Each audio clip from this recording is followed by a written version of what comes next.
una cosa importante. Quiero que cuando os acordéis, cuando penséis en Luque, penséis en una palabra, en la palabra frontera. Sé que cuando penséis en Luque, lo que conocéis a Juan, pues acordaréis de Juan, ¿no?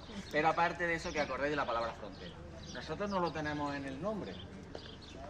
Frontera, hay otros pueblos que sí, como por ejemplo Aguilar, Jerez, Vejer, porque fueron frontera en un momento dado de la historia. Nosotros no lo tenemos, sin embargo, hemos sido más frontera que la mayoría de los pueblos que lo llevan. ¿Por qué? Porque desde el Paleolítico Medio, con los últimos neandertales que anduvieron por el mundo, que estaban por aquí, Camino Gibraltar, ¿no? Una de las rutas migratorias pasaba por aquí, hasta la Guerra Civil Española, hemos sido siempre frontera.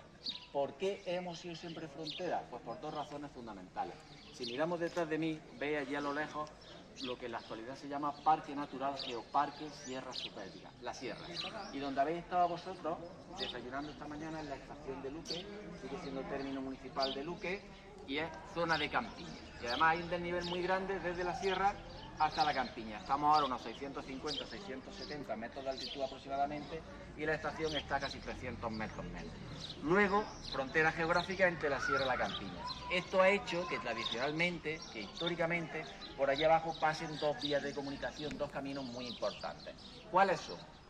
Pues uno es la actual Nacional 432, Córdoba, Badajoz, Granada, que es precisamente este camino que, como he dicho hace un momentito, utilizaban estos últimos neandertales, según el catedrático Sánchez Leán, pues pasaban por aquí para abajo, para arriba y para abajo, dirección Gibraltar, que como sabéis son los últimos que están localizados en el mundo, ¿vale? Este camino vuelve a ser muy transitado en Al-Ándalus, une Córdoba y Granada, dos de las principales capitales, una en el Califato de Córdoba, la otra en el Sultanato de Granada, pues bueno, por eso se la llama ahora mismo la ruta del Califato. Y la otra vía de comunicación que pasa por aquí, a lo mejor nos suena un poco menos, que es la A318 Linares Puente Genil Málaga, ¿no?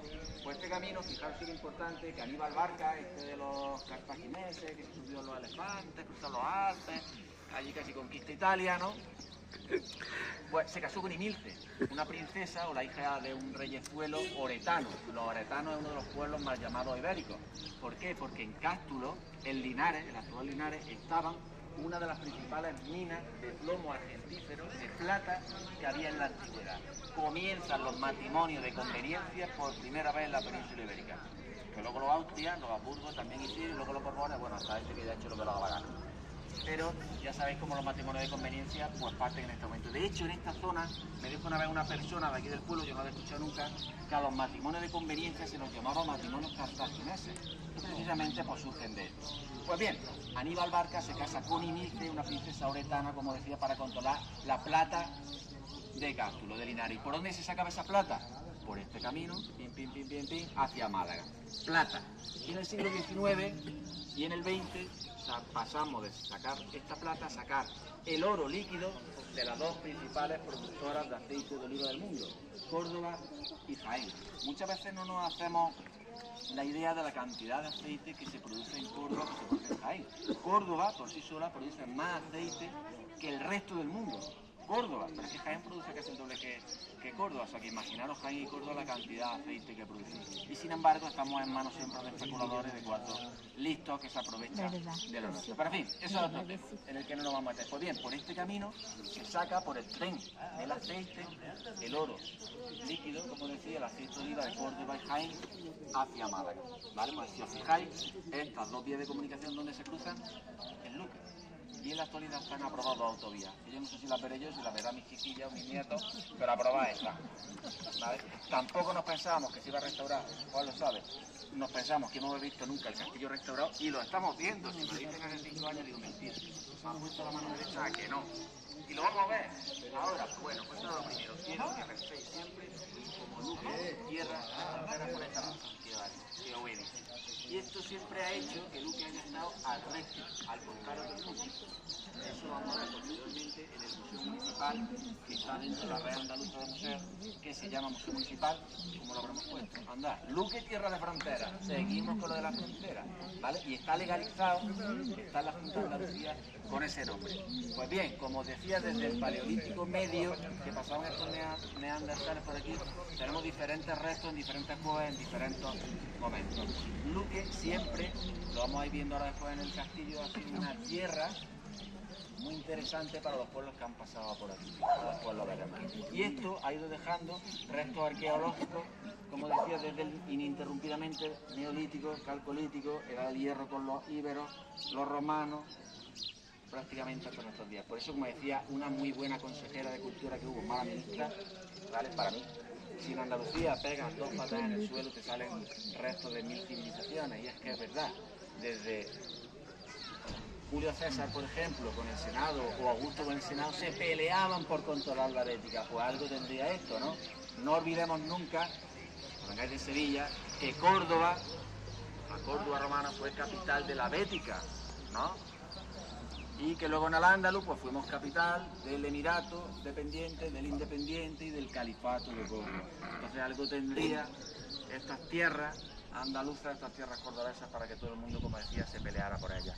Bien, no nos va a dar tiempo a visitar el tantísimo patrimonio como tenemos, pero es decir, que desde el punto de vista histórico-artístico contamos con la parroquia de la Asunción, que sí que la vamos a visitar ahora después, con 5 ermitas, con el castillo, con unos búnkeres de guerra civil, con una torre civil del reloj, que sí que la vamos a ver desde lo alto del castillo, explicaré 4 cosillas. Algunas de las ermitas muy interesantes desde su fundación, o más allá desde el punto de vista arquitectónico, la propia fundación en sí, el porqué, como es la ermita de San Jorge. Ahora pues veremos el por qué se crea la ermita de San Jorge, el sentido que tiene. Hay 2 iglesias más, un antiguo hospital, nuestro Padre Jesús Nazareno, y un antiguo convento agustino, de agustinos descalzos, San Nicolás de Tolentino, ¿vale? Que lo tenemos en la alta zona del pueblo. Y tenemos una cuevita pequeñita, la Cueva Encantada, que es visitable para grupos pequeñitos de 20-25 personas, con tema de pintura esquemática y arte levantino del Neolítico y del Calcolítico. ¿Por qué digo todo este montón de cosas al principio? Bueno, porque venís descansados y entonces estáis muy atentos. Por si volvéis, pues que sepáis que hay 1000 cosas para ver, ¿vale? Más allá de las 3 cositas que vamos a ver hoy, porque tampoco se trata de atosigarnos viendo cosas. Desde el punto de vista natural, deciros que tenemos 2 cosas. Una ya la he citado, que es el geoparque, Parque Natural Sierra Subbética. Y el otro elemento natural que tenemos es la laguna del Salobral o del Conde. Todo esto desde el castillo lo vamos a apreciar muy bien.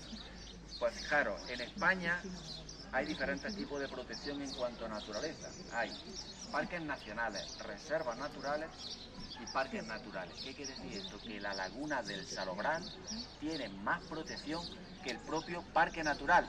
Venga, me gusta mucho preguntar, pasa cuando son grupos grandes es más difícil, pero ¿por qué? ¿Por qué pensáis vosotros que la laguna del Salobral puede tener tantísima protección? Por los flamencos. Por los flamencos. Bien, ya oigo por ahí muchas cosas. Bien, la fauna, claro, siempre. ¿Por qué se protege algo? Yo siempre vi a lo sencillo. ¿Por qué? ¿Qué es una romana? La mujer es romano. Aquí no vamos a las complicaciones. ¿Por qué se protege algo? Porque tiene valor. ¿Qué guardamos siempre en la caja fuerte? Por las joyas, el dinero, tal y cual. Pues algo hay. Y como bien habéis dicho, pues lo que hay es un patito. El patito malvasía, la malvasía cabeciblanca, que es un patito con el pico azul, que hace unos años estaba en peligro de extinción y ahora está en zona de máximo riesgo, pero según Torres Esquivia, en tercer lugar hace 5 años, que más malvasía había de toda España, eran las 6 lagunas del sur de Córdoba, y una de ellas esta. 19 malvasías nacieron hace 5 años, el último año que nacieron, digo lo de 5 años porque lleva seca unos pocos años, es estacional y ha estado seca. Pues fijaros en cuanto a naturaleza también, qué riqueza tiene el pueblo. En fin, desde el punto de vista gastronómico, muy influenciado siempre por el mundo árabe, por el mundo andalusí, que sería la palabra más técnica que tendríamos que utilizar, sobre todo con la repostería, pero también muy influido por el mundo judío.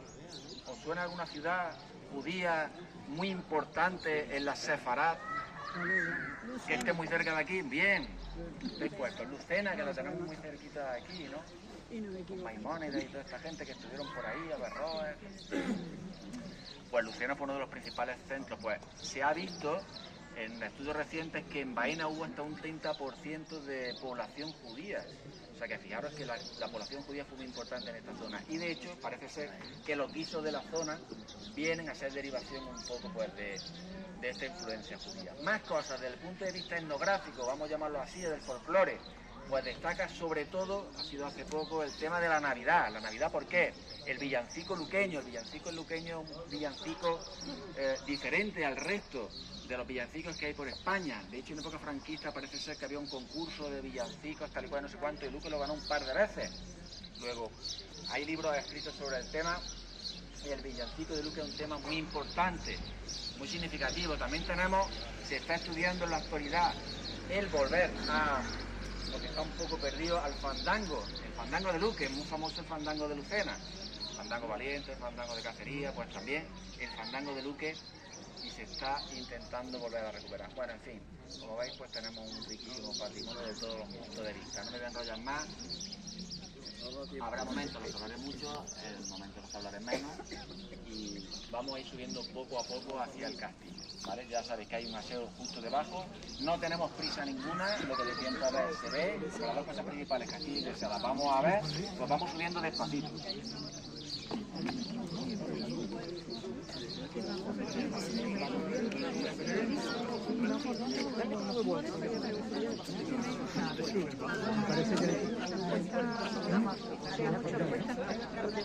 Porque muchas veces lo peor es para ahí viene el pagador y dice, hay que ver los castillos. andando y después yo sí quiero subir, claro. No, estoy diciendo que uno va a subir. No vamos a esperar, no vamos con el gente.